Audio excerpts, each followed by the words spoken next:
Welcome to Empowered. I'm Elizabeth Naumovski. On today's episode, we're going to take a look at life in academia. When someone says they're a professor, what do you picture in your mind? Is it a man or a woman? Tradition says that it's a man, but according to the American Enterprise Institute, a majority of new PhDs in 2022 were women. Popular opinion is that professors in academia have it easy. They teach a few classes, grade a few papers, and maybe even publish a few articles. But the reality is that it is a cutthroat business, just like any other male-dominated industry. And if you're a woman who's interested in getting your PhD and working in academia, this show is absolutely for you. I'm joined by Nevena Trajkov, PhD Assistant Professor of Political Science and Public Policy Department of Political Science and the Public Policy Institute, Jacksonville University. Nevena, thank you so much for being on Empowered. Welcome. Hi, Liz. Thanks for the invite. So give me some background. Why pursue a degree in political science, a field that is traditionally male-dominated? Well, my journey started in Detroit, Michigan, which is where I'm originally from, and I was working in business, particularly for an architectural firm that dealt a lot with the city and having to deal with permits and politics at that level. And you soon learn the reality of, well, there's politics in everything, every facet of your life. It revolves around some political decision. And when I think about what politics is, there's a definition by Harold Laswell that says politics is basically deciding who gets what, when, and how much of it. So that new lens really started my questions about the political realities, not just at the city level in Detroit or at the state level of Michigan or in the United States, but really globally. And comparing those contexts between those localities or those countries to each other. So that was kind of, my entrance, and it just got me asking a lot of questions, and I fell for the discipline. Okay, so let's talk about the lens. Through the lens of a woman, was there a difference in the 17 years between your two PhD programs? And has there been progress with regard to more equitable representation of women's voices and ideas? Well, it's definitely gotten better. The first time I did a PhD was, I started in 2005. And even though it was in the 2000s, and you would think that, this is now enough progress along the timeline where we had more equity, I guess you could say, between the genders. Compared to when I did this last PhD, there is definitely more representation among women. You just mentioned that both the United States and in Canada, the statistics are the same, that the majority of new PhDs are women, in fact. But back then, there was still this greater practice of the good old boy system, right? The old right was still there. They are now, fortunately or unfortunately, aging out. And with that comes in a new generation of really new thinkers, right? And new perspectives of what that relationship should be. There is still a long way to go, however. And so, we have this shift. It is happening in those 17 years. Also, between these 17 years, there's been a growing awareness of just how underrepresented women are in academia and then across the ranks within academia itself. So there is a little bit of more fire under the system, you could say. But the reality is that even in a study from 2019, academia, despite our, liberal bubble house that we live in, apparently, it's one of the worst offenders when we start talking about the subject of gender disparity. So we have less than a minute to the commercial, but I wanted to ask, a large and vital part of academia is research and the exchange of all findings at conferences. As a woman, how well is the gender represented, particularly when it comes to references to their work in a good old boy culture? Yeah, well, what's really important about academia is publishing and research. And when we start talking about high impact journals, because journals are ranked, only about 30% of those articles that are found in high impact journals are from women. And this impedes promotion. It's not just about going to conferences, which is wonderful, but it really is about doing meaningful research and contributing to your discipline. And if you're not being represented in that high impact journal, then we have a serious problem going down the line with regards to promotion and equity. So when we come back, we'll still cover academia, being a woman, and getting your PhD. So please don't go away.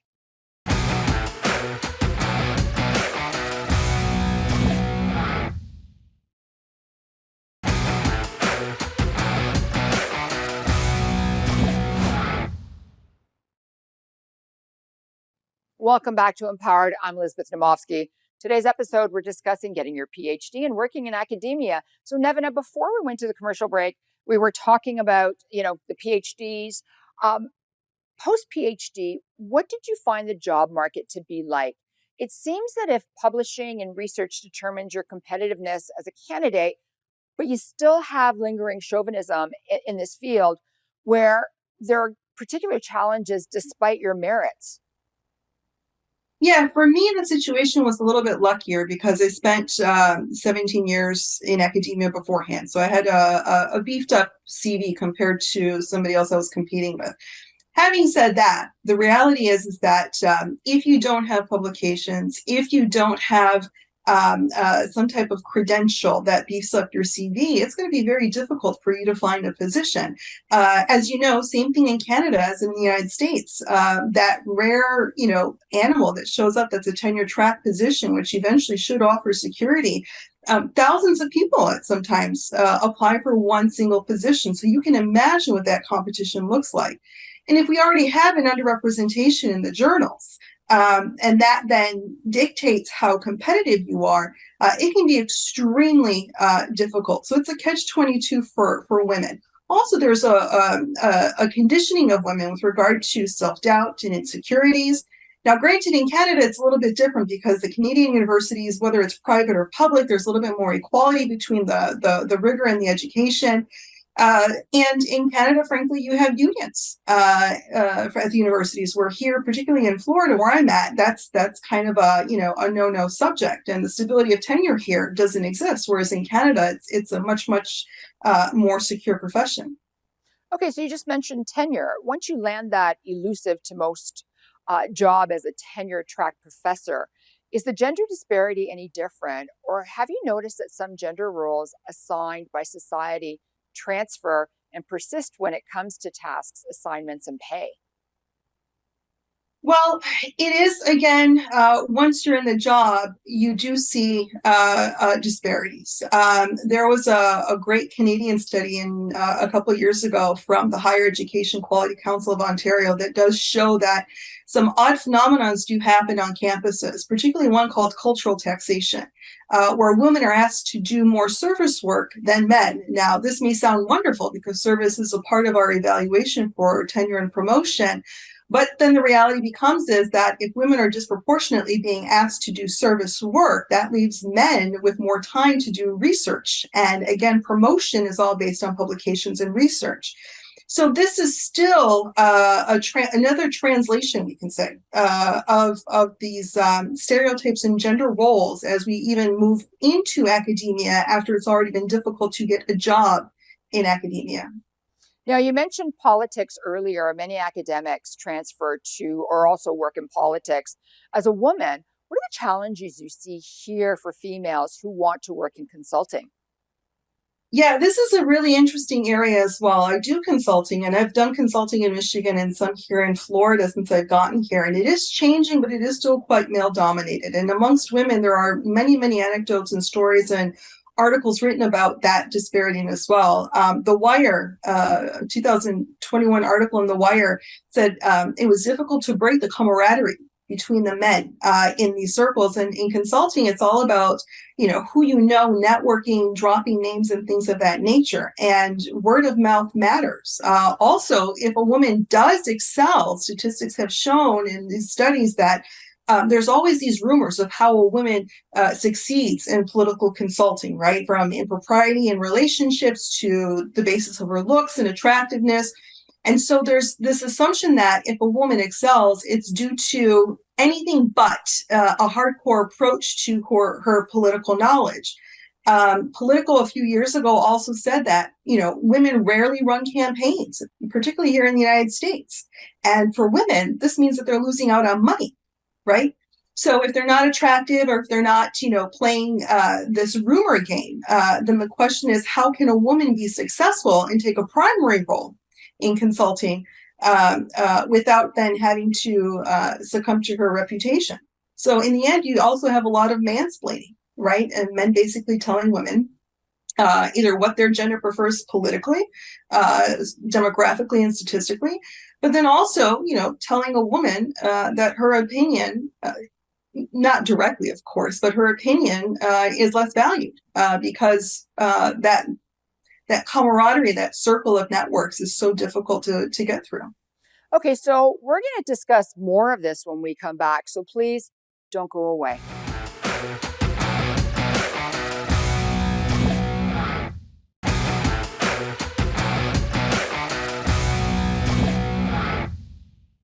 Welcome back to Empowered. I'm Elizabeth Naumovski. Today's episode, we're discussing getting your PhD and working in academia. And Nevena, in the commercial break, we were talking about the fact that, there is statistics said that so many more women got PhDs in 2022.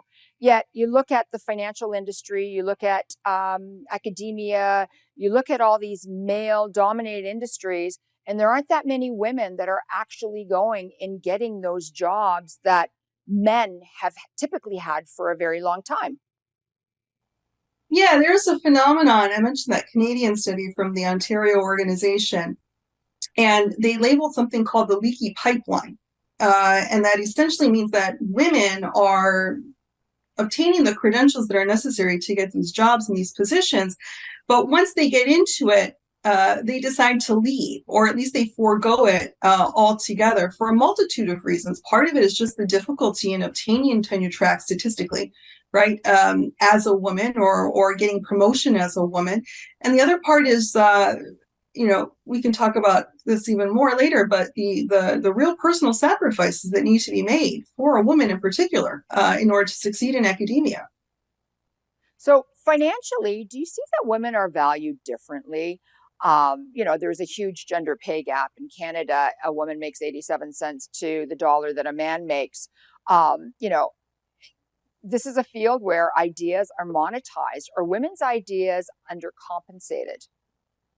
Well, Canada's 87 cents, and in the United States, we could wish for that, right? In the United States, even though the average is that women earn about 70 cents to the dollar in academia, it's only a little bit better at 80 cents to the dollar.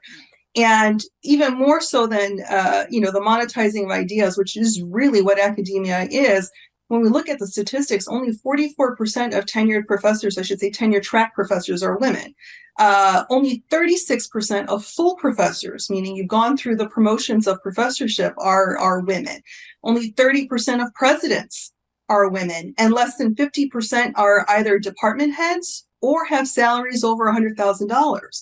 So we're talking about an indirect, right? This is not malicious or direct, but an indirect continuation of this, archaical message that the opinions, the ideas of women are less valued, right? If academia is based on monetizing of your ideas, meaning recognition, promotion, publication, and your research, right, and your thoughts, and your product is your thoughts. And if women are not excelling up that promotion ladder, it does send, especially in those stark numbers, a very clear message.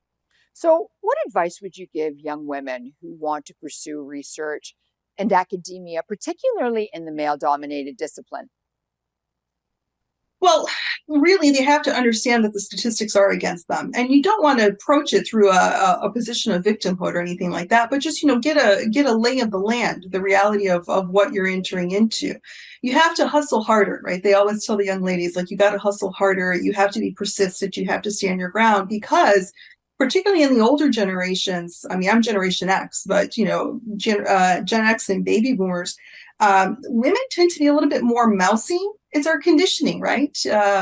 Don't raise a fuss, don't be loud. That old school, very, very old school conditioning that you think that we've grown out of. But I've sat in a number of meetings where women my age or older just kind of tend to hold back and be reserved, whereas the men are not afraid to, express their opinion, or even, pound a fist on the table if they're expressly, dissatisfied. It's also crucial to find good mentorship. It really is in academia, regardless of what stage you are, either from being a PhD student all the way through even through tenure promotion. When I started this job at Jacksonville University and I got on the tenure track, even though I have all this experience, nearly 20 years of working in academia, I was still asking for a mentor to go through the process, right? To have someone that's been through it kind of just be there for me to answer any questions. And finally, and this is true for any industry, understand the politics itself. No pun intended. I know we're talking about political science here, or at least in academia from my lens, but understand the politics of how things work. Who's who has what responsibility, who has what function, when to, what battles to fight, what battles to let go. And again, this is true of any industry, but particularly in academia, where reputation, it's like a small village on any university campus, regardless of how big you think it is. Everyone knows each other and a reputation builds and it follows you. Okay, so thank you so much, Nevena. We'll be right back. Don't go away.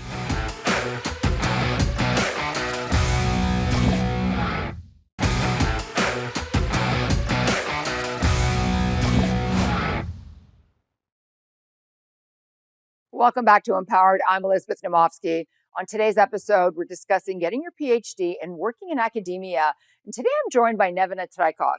She's a PhD, assistant professor of political science and public policy, Department of Political Science, and the Public Policy Institute, Jacksonville University. Oh my goodness, that's such a mouthful. So here we are, Nevena. You're also on the athletic committee at Jacksonville University. And so much has been said about male teams being more valued than female teams in sports. I mean, there's been so much talk about that. What's your observation on this? And are the academic disparities in gender roles mirrored to other areas of student life? And how does this affect the confidence of female students? Well, this is a uniquely U.S. problem, right? Because our male athletics are so honored and celebrated, and rightfully so. Those guys work really hard. But the issue is that there's no revenue pressure for the female teams because of this, right? And you would think that would be liberating, that a woman participating in athletics at the university level doesn't have to succumb to the pressure of drawing tickets and selling tickets. But again, this then later on down the trajectory translates into a value and worth issue. You have wonderful athletes on the male side of the student body who were afforded a brand because of their talent. So, for example, if I can point out the University of Michigan, one of the world's greatest and leading institutions in terms of academic research. But just because of having that brand and being admitted on their skill, they then get to go out into the world and be the brand for the University of Michigan, which opens up so many doors in terms of employment opportunities later on. When in fact, women on the athletic teams, they get statistically higher grades than their male counterparts, and yet they have a more difficult time entering the workforce for the many reasons that we've already discussed in and out of academia.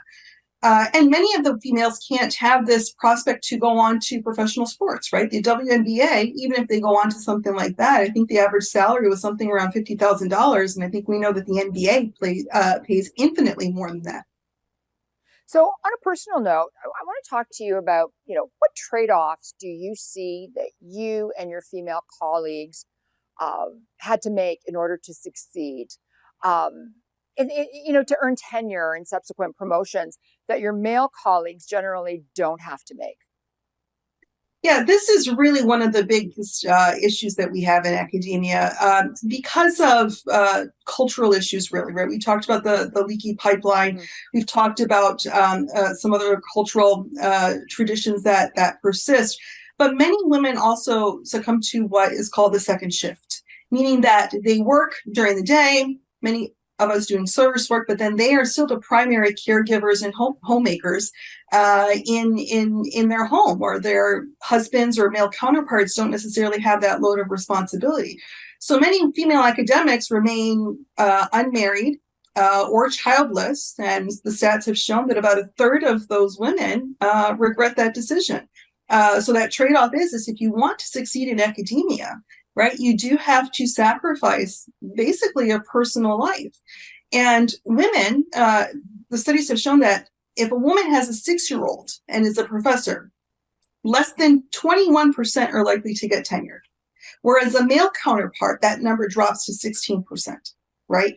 And then you hear horror stories of advisors telling their female graduate students when they go on the job market that they won't write them a letter of recommendation if they're pregnant. There's some anecdotes in this book called Do Babies Matter? That one advisor actually advised a female student to get an abortion, saying having a baby will, be an impediment on your academic reputation. These are all trade-offs that the majority of our male colleagues don't have to make. Right. Thank you so much for sharing so much with us today, Nevena. This has been very eye-opening, and I hope that it helps out a lot of young women that want to get into academia. Thank you so much. Thanks for having me. I spoke with Nevena before the show, and she said on a very personal level, a very real trade-off still exists at the expense of serious sacrifice for women in terms of marriage and having a family. In academia, as in other industries, women must understand the statistics against them and then hustle harder than they might be expected to. They must be persistent in vocalizing their needs and boundaries without fear of repercussions. Men don't think twice about this. Why should we? Nothing in life comes easy, especially if you want to be at the top of your field. I'm Elizabeth Naumovski. Bye for now.